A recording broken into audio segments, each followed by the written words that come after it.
Hi, so today I'm going to be talking with you about 5 things you must know before moving to Salt Lake City, Utah, and we're gonna go ahead and get started right now.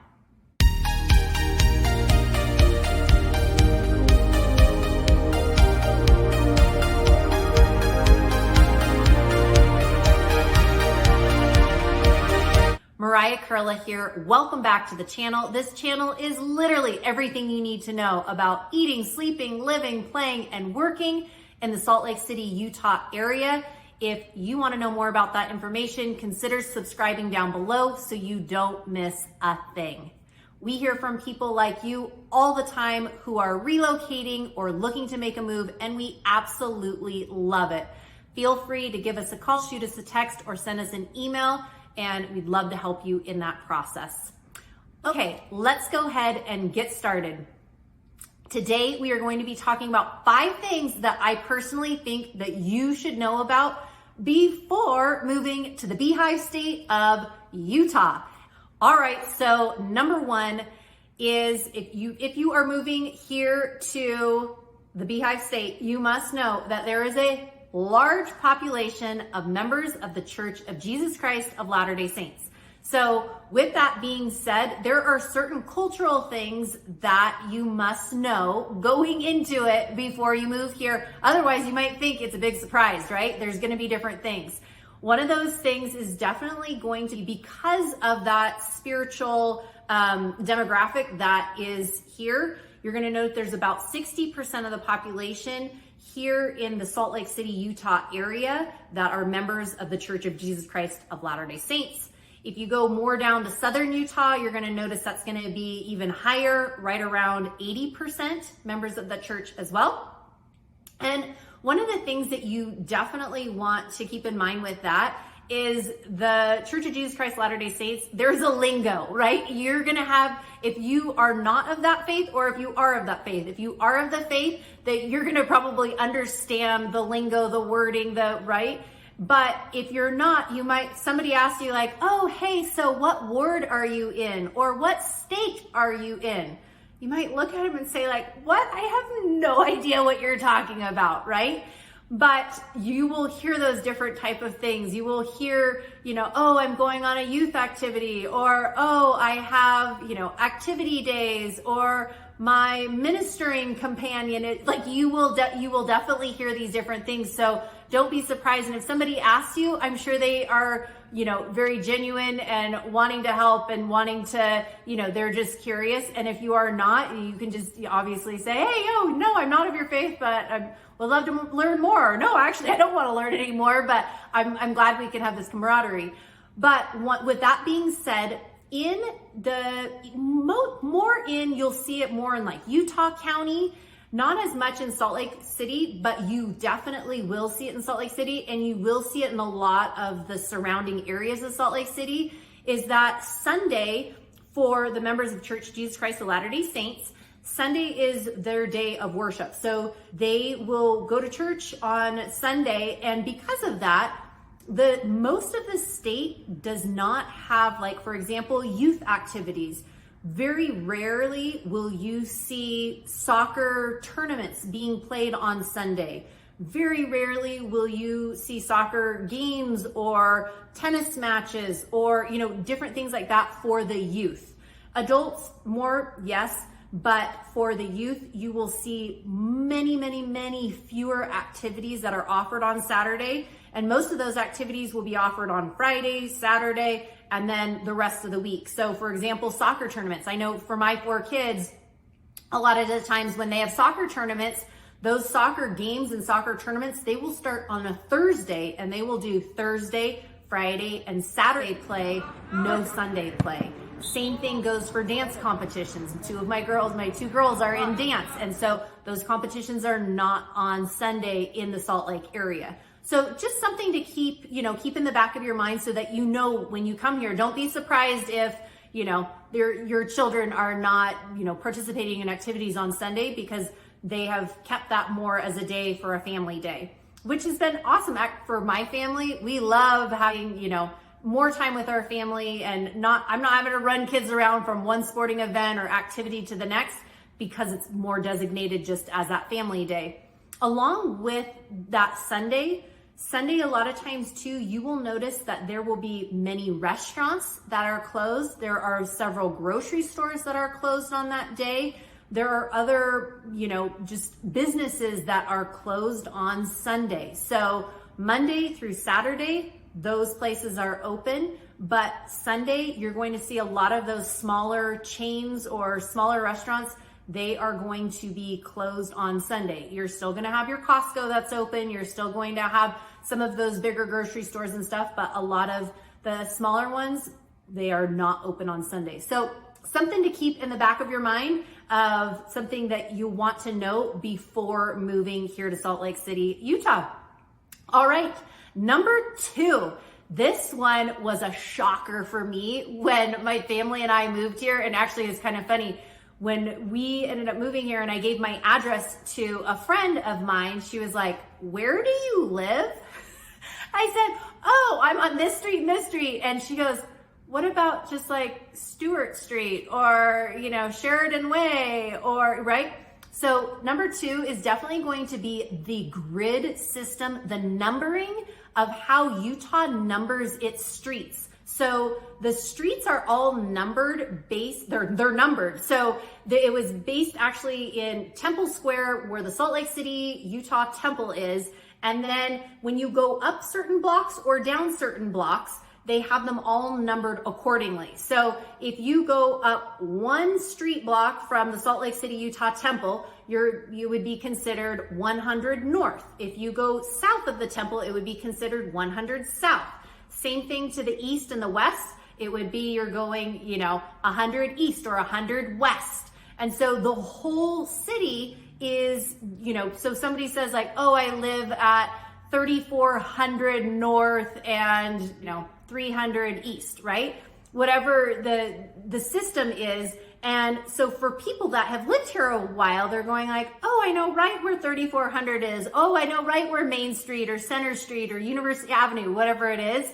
So for people, locals that have been here a long time, they're like, "Oh, this is a no-brainer. Like, this is the easiest, numbering system and structure of why doesn't everybody do this?" But for people that are new and coming in, they have no idea. And actually, I had a family that moved out here recently, and they're like, "Mariah, we thought it was east instead of west. We ended up going this way instead of this way." And so definitely something to keep in the back of your mind too.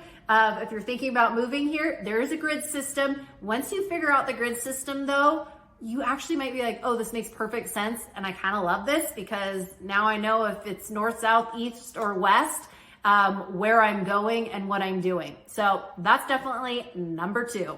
Number 3, things that you should know before moving here to Salt Lake City, Utah is the active lifestyle. If you are looking for activities and things to do for you, for your family, for, everybody, Utah, I want to say this beehive state has activities and lifestyle figured out. In the wintertime, it is not uncommon for parents to take their kids skiing after school. It's not uncommon for parents to sign their kids up for the ski school or to be on a ski team.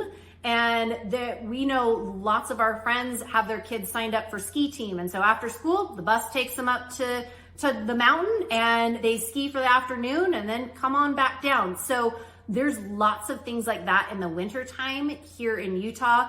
For families, for kids, they offer ski passes at a much, much, much discounted rate. And I will talk about that because that's going to be my next one.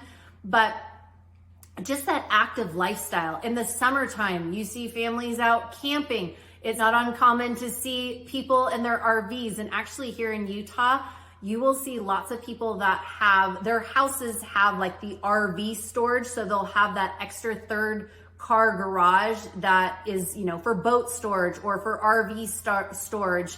And lots of people, they like their toys here. They like their side-by-sides. They like their boats. They like their Sea-Doos. They like all those different things, and they bring them to the different reservoirs here or lakes. People will go up to Big Bear, which is just north of Salt Lake City, Utah. So there's a lot of activity and lifestyle, and people like to be out and about. As soon as it gets warm, you see all the bikers go, motorcycles, and then mountain bikers and road bikers, you name it, people are on their bikes.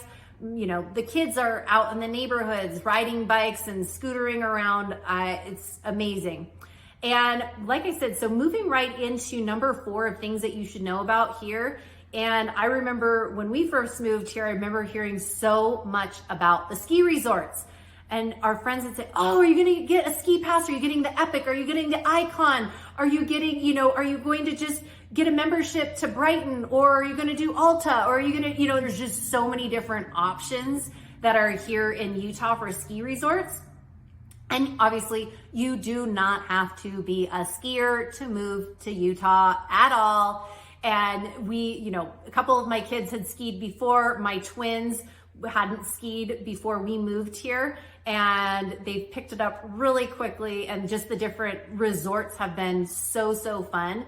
But the resorts are amazing. And one thing that I didn't know before we moved here is, especially for kids, they have like these different youth programs that kids ski free if they have like a 5th grade pass. They even have some kind of 4th grade pass. They have a 6th grade pass. So 4th, 5th, 6th, they have different passes. So depending on what grade they are, like if you are in 4th grade, you can ski at several different resorts for free. If you are in 5th grade, same thing, but instead of having like unlimited, you might get 2 free ski days at this resort and 2 free at this resort. And so all different resorts offer different things. And then 6th grade offers something similar, but instead of like unlimited and 2 days, you might have 1 day. But I didn't know that when we first moved here. I thought, oh, this would have been like so nice to know, of just having your kids be able to ski free when they're in those different grades.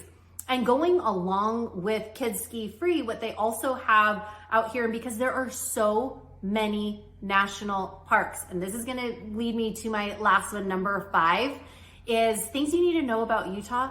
The national parks here are amazing, and they are so fun for all ages, all levels, all abilities, and they just provide.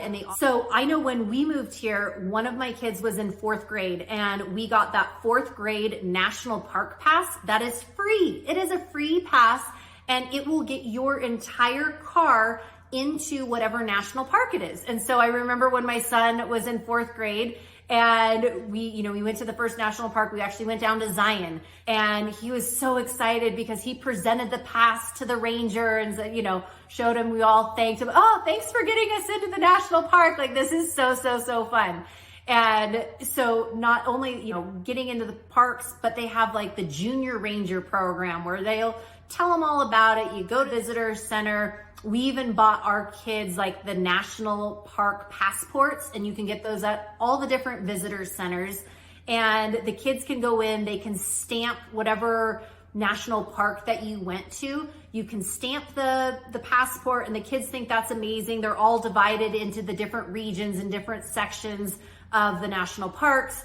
But we ended up going from Zion. We took our kids to Zion. Then we ended up going, which is very close to St. George, Utah, which is in southern Utah. And then we ended up driving over to Moab, and we took the kids to Arches National Park. And our kids just thought Arches was amazing. I'll have to make another video on Arches and national parks, because I could spend a whole day just talking about that.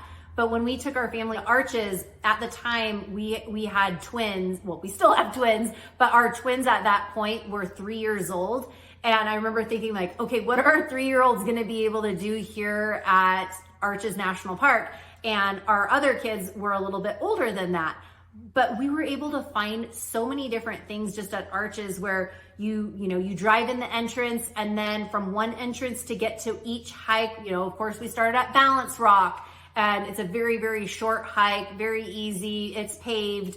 And so all the kids got out, we got to see it and talk about balance. But there's a ton of different national parks. We've been to Bryce Canyon, which is incredible. Capitol Reef is amazing. We took the kids to Canyonlands, and Canyonlands, actually, we've been there twice. The first time was not awesome. There was this huge swarm of like bugs and gnats and stuff, and we didn't think to bring like our bug spray.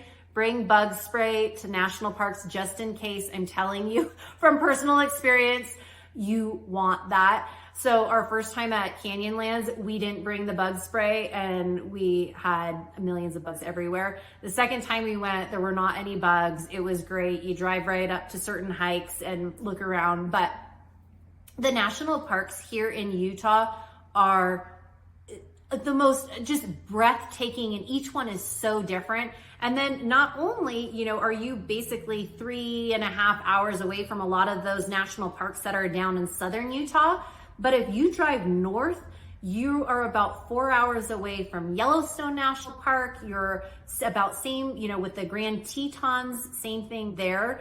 And those are fabulous and so fun to see, and just the proximity of how close you really are to that. You can go 8 hours up to Glacier National Park. So the different national parks, that the proximity of where Salt Lake City, Utah is compared to those is amazing, and you really don't want to miss those. So if any of this sounds like a good fit for you, I know when my husband and I, when we were thinking like, where should we move our family of 6, our 4 kids?